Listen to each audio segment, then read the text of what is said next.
Welcome. My name is Brenda Craner, and I am going to be your instructor for this session. And one of the things I want to do is get you set up for success. So the first thing I'd like to do is make sure that we run an audio and a video setup. The video, not so much for this class, but just let's go ahead and make sure that your audio works. So if you look in the lower right-hand corner, there's a purple circle with an X in it. If you go to the left, there's a little cog. If you hover over it, it says My Settings. If you click on that, you can check to make sure that your audio is working and run a test. If you have any problems, there is a chat box. The fourth icon to the left of the purple circle is a bubble, and that's a chat icon. So if you have any problems, please let me know, and we'll see what we can do to problem solve that. Also, that purple circle, if you can make sure that it's expanded and you can participate in the chat, which is the far left bubble, that would be great. Does anyone have any questions right now? If so, there's this little icon down in the middle bottom of your screen, and if you hover over him or her, it says raise hand. If you have any challenges right now, okay, I'm seeing perfect, all good, and Angela just joined us. Welcome, Angela. Once again, I want to remind you, get rid of distractions, doors, dogs, children, phones, all of the great stuff that consumes our life. Try to let them know you're not available.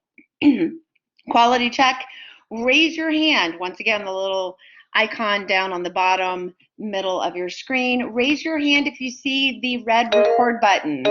Awesome. And then the quality check means you can see my video, and then if you can hear me. So we've got Sarah, okay, excellent.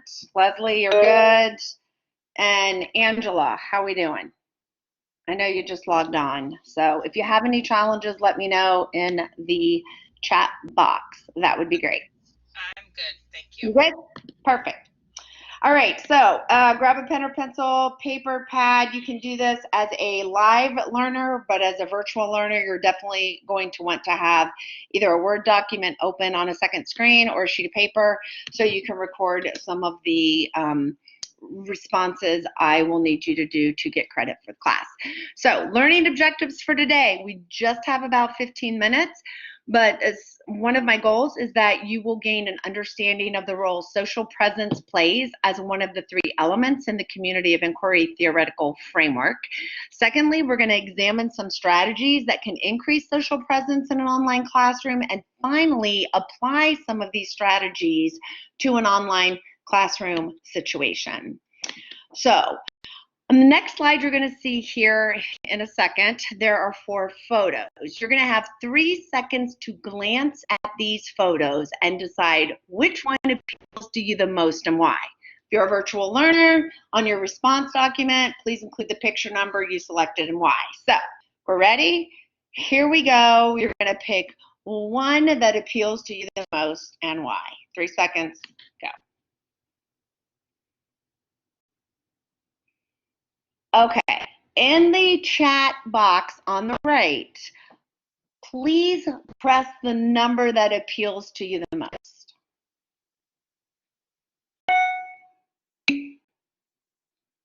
Okay, Leslie says 4. Sarah says 4, but I think it should be 1. And Angela says 3. Angela, you're in trouble. No, I'm just, okay, so talk to me real quick. Let me go to Leslie. You said 4. Tell me a little bit about why you said 4. Because I'm such a loner, and looking at those people hanging out behind her, I'm just like, oh my God, get away. Okay, but you like 4, so why do you like 4 over 1?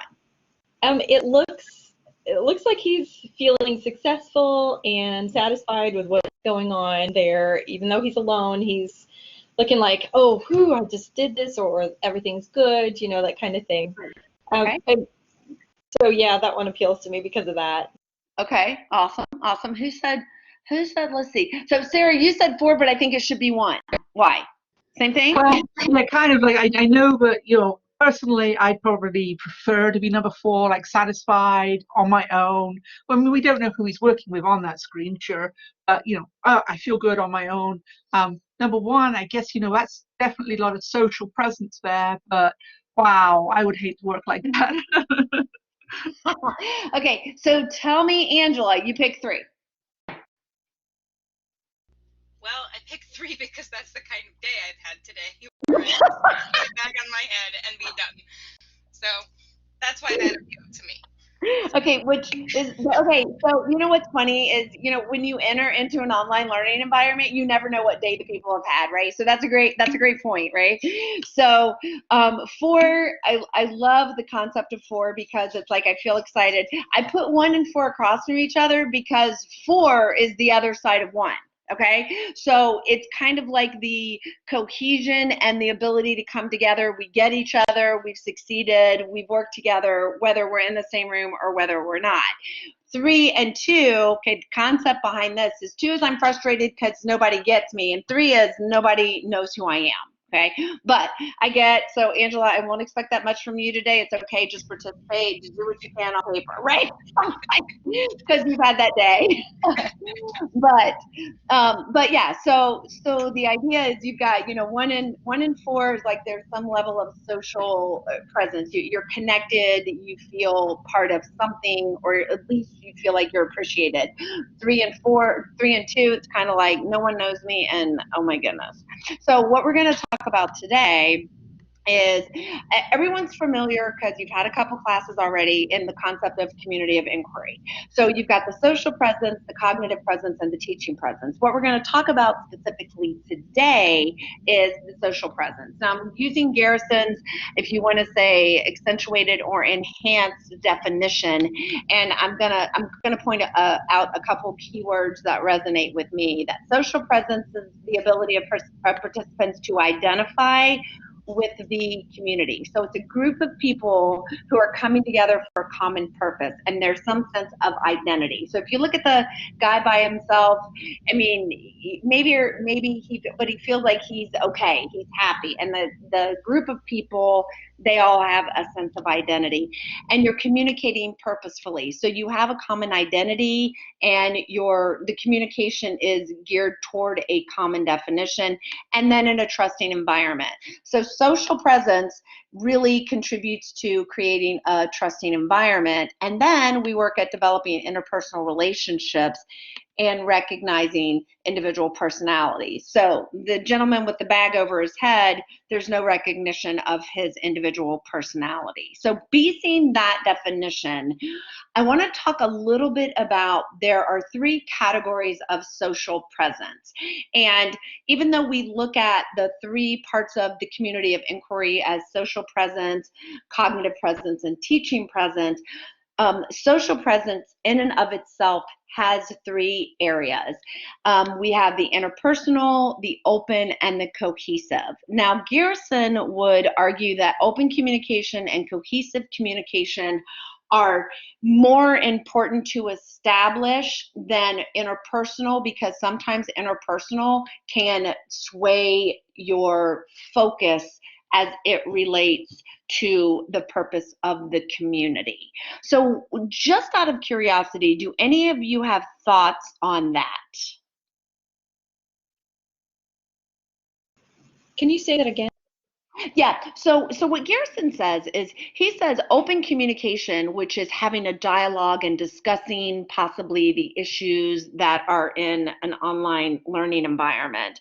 And the cohesive part is coming together and having conversations about it. He says those 2 are more important than the interpersonal, which is, Sarah, tell me about your background. Leslie, how long have you been doing this?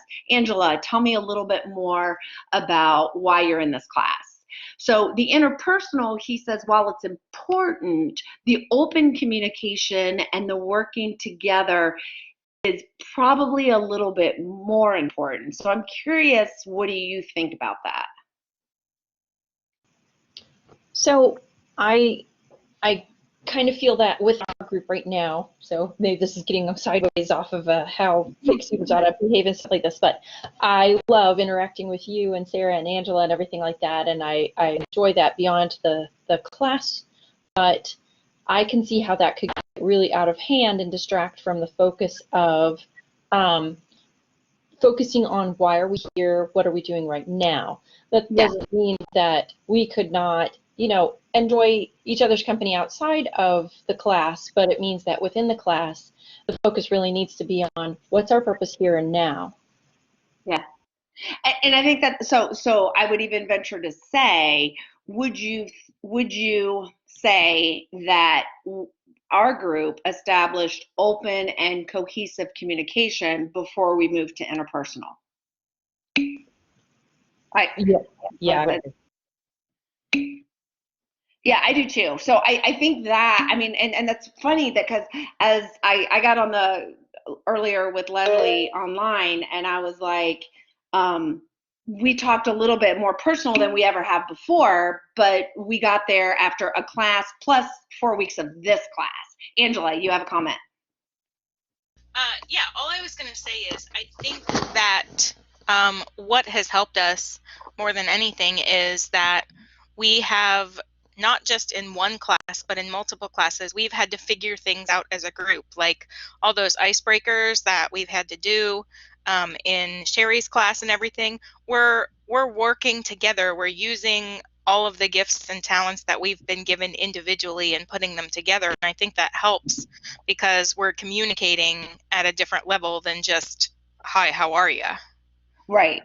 Yeah, great observation. So as I go further into this, so if we look at the first one, it's considered the first aspect of social presence is the interpersonal communication. And you've got, I identified here, effective expression, self-disclosure, and use of humor. So as I look back on what Sherry has done, emojis are example of social expression. Self-disclosure is me sharing, I'm struggling with this. This doesn't come easy. I'm self-disclosed. It didn't happen at the very beginning of last semester, but it's like, I don't do brain teasers. I feel like an idiot, right? I self-disclosed, but I didn't do that right away. I didn't do it until maybe 2 weeks ago, right? And then you've got the use of humor, which, as I look back, I'm thinking, I said, I feel like an idiot. That's kind of funny. So some use of humor in a respectable manner, some self-disclosure that says this is a strength of mine, this is a limitation I have, and then effective expression. As I was preparing this module for today, I thought back, one of the things Leslie said when I self-disclosed was, we value you. So it was an example of how interpersonal communication occurred within our class environment last week. The second one goes on to open communication, which talks about, okay, so now we're gone beyond the, where did you grow up? What did you do? To continuing threads in a discussion, giving feedback, expressing agreement, appreciation, or asking questions such as, you mentioned this in your last post. Can you tell me more about what you were thinking? So you're graduating from the connection, getting to know people, and now you're moving more toward an open communication, and you're sharing feedback, you're giving feedback, expressing agreement, appreciation. And then the third aspect of social presence is cohesive communication. So then you've got this word vocatives, and I know Sarah's in English, but from what I understand, this means is like the niceties and the positive things and appreciation and I know, right? I thought the image it didn't have people in it, but it's kind of like everyone's coming from a different perspective and you're saying positive things. I'm using your name, vocative. So if you think, one of the things I did earlier in this conversation today is I referenced Leslie, Sarah, Angela. That helps to create cohesive communication. And then you've got the inclusive language, we, us, our, team. And then salutations. Have a great day. It was great spending time. Great job. Appreciate the input. So these are the little things that go a long way. And if they exist in a learning environment, you're more likely to be able to think critically and be okay disagreeing and having a discourse to grow and learn more. So you've heard those three. Have any comments, thoughts related to those? Make sense? Doesn't make sense? I just have one question. Could you go back one screen? I missed one. I'm just trying to take some notes. Thank you. Okay. The open communication part? Yeah, I just needed to, I'm taking notes so that I can go out and make comments online, and I just forgot one of these that you put on here, so. Yeah, so you've got the interpersonal, and then you've got the open, which is where you have a little bit more dialogue, but it's still not, I'm not going to say it's discourse, right? Because it's not there completely yet. You're going to ask questions, but you're still not to the cognitive. But if you don't have this part, it's going to be tough to go. So if Leslie hasn't endorsed something I've said, appreciated, or asked to learn more, when we go to challenge each other in a learning capacity, I'm going to be less likely to be accepting if the social presence isn't there. So if you haven't given me some positive feedback, if you haven't appreciated or asked me some questions, whereas I'm going to be more accepting when you challenge me from a critical thinking standpoint, because I've already built some level of interpersonal communication. We've had some open communication, and you've used inclusive terms. You used my name, and you've actually said, I appreciate your input. I'm going to really think on it, and then I'll see you next week. Have a great week. So, okay. All right. So the next thing we're going to do is we're going to look at a case study. So I've given you a brief overview of social presence. We've looked at the interpersonal, the open communication, and cohesive, even though each one of those could be a class in and of itself. What I'm going to do is I'm going to move all of you to a breakout room to discuss a case study. And there's going to be a Google slide actually right here in the chat box. I have included the link to the Google slide you will be contributing to. The three of you will be in group one. So once you jump out to that Google slide, when I give you instructions to do so, you're going to have 2 minutes to discuss the case, and then there are going to be options that you can use to solve the case problem. It's not solve, it's really just offering suggestions for how you could best remedy the situation. And then after 2 minutes, I'm going to bring you back into the main room. Just make sure you have a person to speak on each of your answers. So virtual learners, follow the link that I've provided, and then you can include your selections with rationale on your response document. So if I'm doing this correctly, I'm going to go in to breakout rooms, and I have created 4 breakout rooms.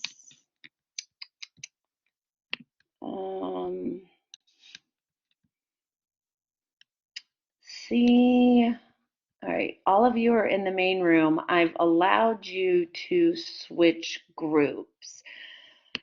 So if you're to go in to switch groups, what all of you will need to do is, if you have selected the third icon to the left of the purple circle at the bottom of your screen, you should be able to go to group one. To the far right, there's a little box that says join group one. If you hover over it, there's an arrow that goes into a box. So if you guys want to go ahead and try to move into group one, we're going to see if it works. Okay, Sarah and Leslie have gone into group one. Okay, I'm not seeing it. I'm sorry. Can I just go to the bottom that says breakout groups, you're in main room? Yeah, so let's see, Angela. If you go, you should have, probably, do you see group one? Leslie left. So what's going on? Leslie's reconnecting. So in groups, so I don't know if I can move you or not. Okay, so Leslie and Sarah moved in there. I don't So, know how to, isn't there a way that I can move my talking over? okay, so when you look at your bottom purple, the purple thing, do you have all four of the icons exposed? Yeah. Okay, so when you click on the little people, what do you see? The two people. What do It you just see? says main room at the top and then me and you. Okay, Oh, so okay, there it is. Group keep 2, scrolling down. No, well, you're supposed to go to group one. group Go 1. to, yep. Jump in group one. There you go. Perfect.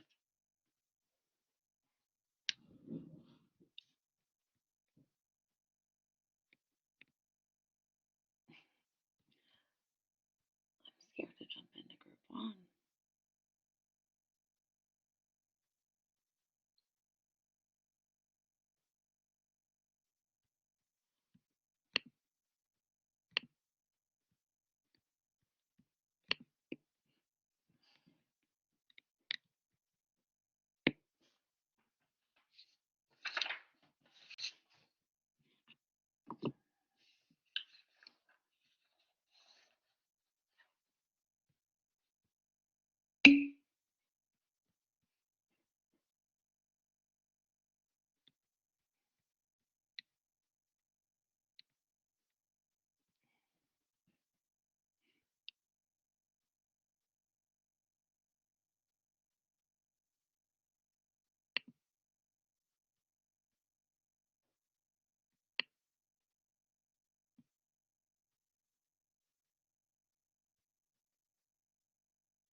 Are you guys? Were you guys able to communicate in your breakout room? Yep. Yeah, I think we were Yeah. all thinking. We're all back. I mean, I'm like, I couldn't figure out how to hear you. So I'm like, I can't even, I tried to jump in to see if I could hear you. And I'm like, I couldn't even tell if you guys were able to talk. Oh, my microphone is still on. We were talking about, I think at the moment we were just mostly thinking. So it went really quick. I mean, that 2 minute, I mean, you didn't even have probably time to read the, oh, but you actually did some stuff. Okay. So do you see my slide? Yeah. You do? Okay. Yes, Yeah, I do. Okay. All right. Wow. Okay, that's cool. Because I'm completely, yeah. Okay. All right. So case study. So you guys went through and you highlighted some main concepts that seems like associated with the case study. So why don't you go ahead and share with me what some of your thoughts were for how to deal with the situation.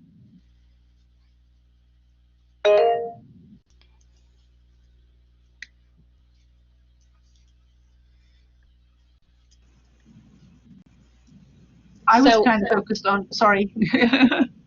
There's So you guys talked about emojis. So I see green that says emojis and encourage students to respond to other posts. Was that one person in particular in the group who made that observation?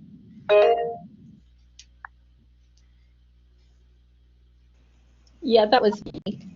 Okay. And then, so thoughts regarding, so if we go back to the case studies, part of the case studies says it's a new colleague of yours, asynchronous online, students are connecting, no one's really sharing anything. And so one of the suggestions you had for social presence was maybe encouraging them to use emojis, responding to other posts, or maybe building on what other students said. Okay, awesome. Yeah. The orange was, Sarah, was that yours? Well, Sarah started in orange, but then I went ahead and did orange too because I thought we were just doing orange. I didn't realize we were going to do other colors. So It I doesn't did a couple matter. of those too. It doesn't matter. Yeah, I wasn't quite sure if we were trying to pick if we had two each to choose, or if we were trying to get one from each column too. I was thinking that interpersonal communication, I wanted to have the encourage vulnerability, but I thought that might have to come after encouraging positive comments and encouraging, you know, some of the other sort of more building a group before people would be willing to share challenges. So I was Yeah. thinking that some of the others would have to come first, and Right. then sort of do that. And maybe even the teacher can model some of that as well, and you know, not just encourage it but demonstrate it in her posts. Yeah, that's a great observation, is modeling the vulnerability and the building relationships. Yeah, good. Encourage positive comments and the use of inclusive pronouns. Okay, excellent. All right, so what I'm going to do is I'm going to stop sharing this. I'm going to try to go back to the main room and continue with the remainder of the presentation and kind of, okay. All right, so as we look at the three aspects of social presence, and we've discussed the case study briefly, looked at some potential solutions. So if we're looking at the three of as we've discussed them, using the drawing tool, connect the examples on the right to the matching term on the left. So anyone can do this. The tool is a little pencil in the upper left-hand corner if you want to select that pencil. And out of the three definitions on the right, which one do you think best connects with interpersonal communication? Is it addressing others by name and using inclusive pronouns? Is it developed by using emoticons and humor to convey personal preferences, just getting to know each other and being open to self-disclosure? Or is it built through recognizing, complimenting, and responding to questions and contributions of others? Okay. All right, what do you think about second, the open communication?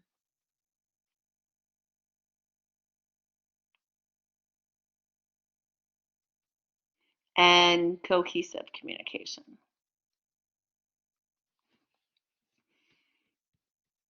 Actually, okay, so if we look at interpersonal, this is the emoticons, personal references, self-disclosure. Cohesive communication is the inclusive pronouns. So 3 goes with A, and open communication is recognizing, complimenting, and responding to questions and contributions. So 1, it should be 1 goes with B, 2 goes with A, no, allied. 2 goes with C, and 3 goes with A. The idea behind all of it is, again, just erase it, right? You're looking at addressing people using inclusive pronouns. That's the cohesive part, makes you feel like you're part of a team. And then the emoticons, personal preferences, being a little vulnerable, that's the interpersonal. And the open is where you're really recognizing, complimenting, building upon people's ideas, what they've contributed potentially, adding to what it is they contribute to the conversation. So if you're a virtual learner, on your response document, make sure you include the number next to it and the matching letter. And as a wrap up, creating social presence cannot be underestimated and is one of the 3 elements critical for creating a collaborative learning environment. And from a training perspective, anytime I skip a icebreaker or creating a little bit of a social connection in my training environment, the entire session fails. So when people say to me, you don't need to worry about the social piece, just jump into the content, I said, I have lived it, I have experienced it, and never will I skip the social aspect of creating a learning environment. So now I would like to go on to any questions you may have associated with the content. Anything? Anybody got anything? Otherwise, virtual learners, please submit your response document to the Dropbox by midnight tomorrow to earn credit for the class. Thank you for being here. I greatly appreciate it.